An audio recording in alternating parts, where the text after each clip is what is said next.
नमस्कार. बोल व्हिडिओमध्ये आपल्या सर्वांचं स्वागत. तामिळनाडूच्या निवडणूक एक वेगळ्या पद्धतीने इंटरेस्टिंग होत आहे.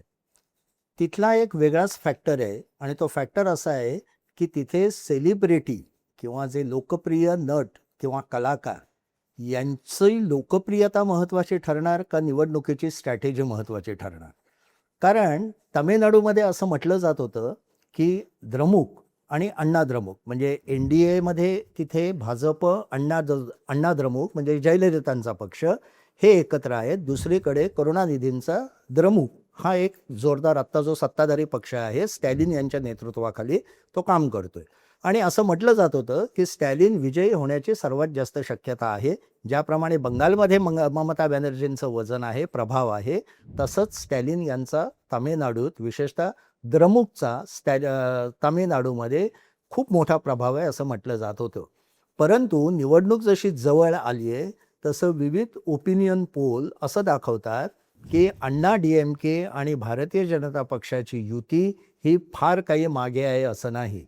किंबहुना तिथली निवडणूक ही फार मोठी संघर्षाची होईल की काय, अशी शक्यता आता वाटायला लागली आहे.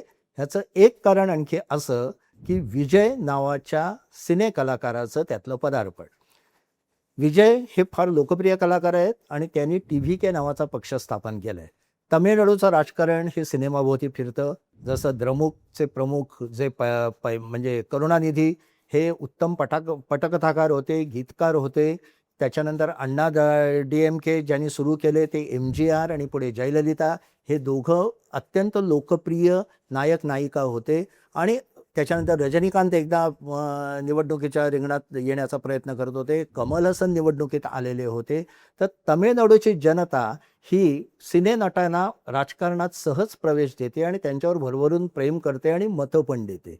हा हा तामिळनाडूचा युनिक फिनॉमिना आहे. काही प्रमाणात तो आपल्याला कर्नाटकमध्ये दिसतो, पण केरळमध्ये वगैरे दिसत नाही. आंध्रमध्ये तो दिसतो. आंध्रने तर याबाबत विक्रम केलेला आहे. म्हणजे एन-टी-आर जे आंध्रचे ज्यांनी तेलुगू देसम पार्टी स्थापन केली, त्यांनी पदार्पणातच संपूर्ण बहुमत मिळवलं. जे लोकशाहीत फार कठीण असतं. कधी-कधी अनेकदा पक्षांना 1 किंवा 2 निवडणुका वाट बघायला लागते. यांनी पदार्पणातच काँग्रेसला भुईसपाट करून आंध्र जो काँग्रेसकडनं काढून घेतला, तो अजून काँग्रेसला तिथे आपला जम बसवता येत नाहीये. तसंच तामिळनाडूत झालेलं आहे. तामिळनाडूत पूर्वी एम-जी-आर आणि ह्या मंडळींनी द्रविड पक्षाने तेव्हा एम-जी-आर द्रमुकमध्येच होते. काँग्रेसला 67 सालात जे तामिळनाडूतनं हद्दपार केलं, ते अद्याप काँग्रेसला तिथे आपले पाय रोवता आलेले नाहीत. त्या एकदा कधी द्रमुकबरोबर तर कधी अण्णा द्रमुकबरोबर असे तिथे त्यांचं अस्तित्व टिकून आहे. तसंच आता भारतीय जनता पक्षाचं होतं आहे. भारतीय जनता पक्षालाही तिथे पाय रोवता आलेले नाहीत. पण मुद्दा जो पहिला मी मांडला, की सेलिब्रिटी असणं आणि स्ट्रॅटेजिस्ट असणं याच्यात जो फरक असतो, तो फरक यावेळी तामिळनाडूत आपल्याला बघता येणार आहे. विजय जे मी म्हटलं त्यांची लोकप्रियता खूप आहे. म्हणजे आत्ताचा लेटेस्ट ओपिनियन पोल असं दाखवतो, की मुख्यमंत्री पदाच्या शर्यतीत 41% मतं ही स्टॅलिन यांना आहेत. 39% मतं ही पनीरसेल्वम हे जे अण्णा द्रमुकचे नेते आहेत त्यांना आहेत. म्हणजे ते फार मागे नाही आहेत. आणि हा जो विजय हे जे विजय हा जो अभिनेता आहे त्याला सुद्धा जवळपास 15% मतं मिळालेली आहेत. 15% हा सुद्धा मोठा आकडा आहे. आणि त्यामुळे तो मोठ्या प्रमाणात मतं खेचू शकतो असं म्हटलं जातं. परंतु राजकीय जाणकार असं सांगतात, की तो लोकप्रिय असला तरी तो स्ट्रॅटेजिस्ट नाही. निवडणुकीसाठी जी व्यूहरचना करावी लागते, वेगवेगळ्या आघाड्या उभ्या करायला लागतात, योग्य लोकांना तिकीटं द्यावी लागतात, त्या तिकीटं दिलेली लोकं निवडून येतील यासाठी एक चेन यंत्रणा उभी करायला लागते, कार्यकर्ते बूथ लेव्हलवर उभे करायला लागतात. या अनेक गोष्टी विजयने केलेल्या नाहीत. त्यामुळे त्याचा बिहारमधल्या प्रशांत किशोरप्रमाणे होईल का? त्याचा प्रशांत किशोर होईल का? असं तामिळनाडूत बोललं जात आहे. अर्थात प्रशांत किशोरने बिहारमध्ये 2 वर्ष खूप मेहनत घेतली होती. भरपूर त्यांनी काम केलं होतं. अनेक मोठी पदयात्रा काढली होती. लोकांशी संपर्क ठेवला होता. तरीसुद्धा लोकप्रियता त्याला मतात परिवर्तित करता आली नाही. आणि हा फार महत्त्वाचा भाग असतो. लोकं अभिनेत्याच्या मागे लागतात, लोकप्रियतेच्या मागे लागतात, त्यांना टाळ्या वाजवतात, सभांना गर्दी करतात. परंतु सरकार कोण चालवेल?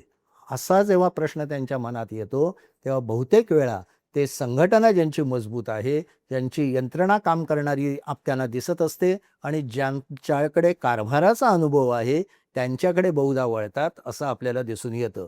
उत्तम उदाहरण आपल्याकडे राज ठाकरेंचं आहे.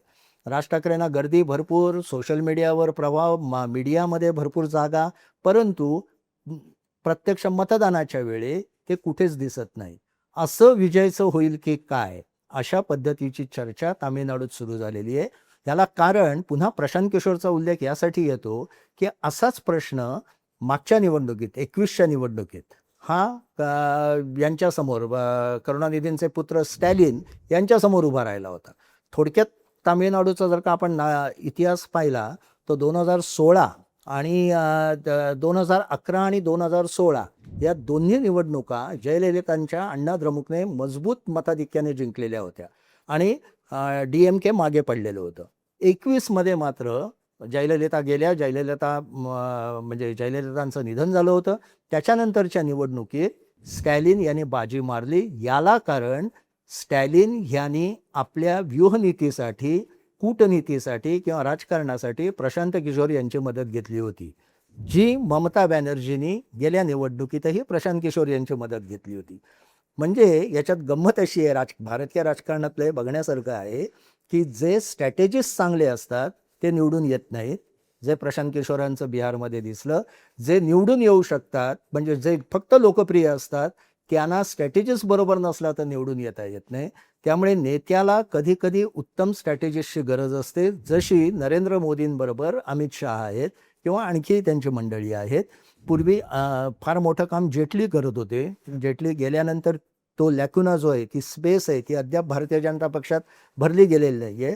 परंतु असा एक स्ट्रॅटेजिस्ट बरोबर लागतो की जो तुम्हाला योग्य दिशा दाखवतो, तुमचा कॅम्पेन रन करतो, त्याच्यासाठी वेगवेगळे काय म्हणतात त्याच्यासाठी डिरेक्शन देतो, विषय देतो, ती कॅम्पेन कशी चालवायची हे ठरवतो.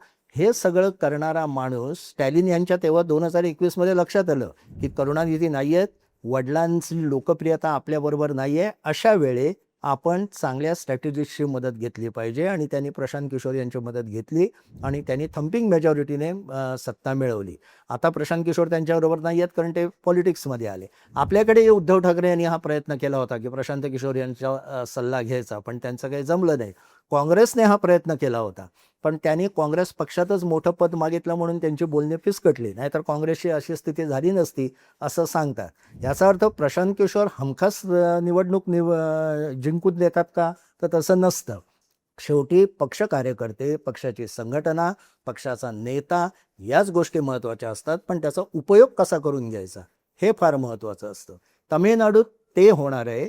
म्हणून तिथले विश्लेषक असं सांगतात की जर का विजय यांनी शहाणपणा दाखवला आणि NDA बरोबर जुळवून घेतलं, कारण NDAकडे या क्षमता आहेत स्ट्रॅटेजीच्या, NDA बरोबर जुळवून घेतलं तर त्यांचा पक्ष स्थिर होईल, त्यांना कदाचित उपमुख्यमंत्री पदासारखं पदही मिळेल आणि सर्वात महत्त्वाचं म्हणजे ते स्टॅलिन यांचा पराभव करू शकतील.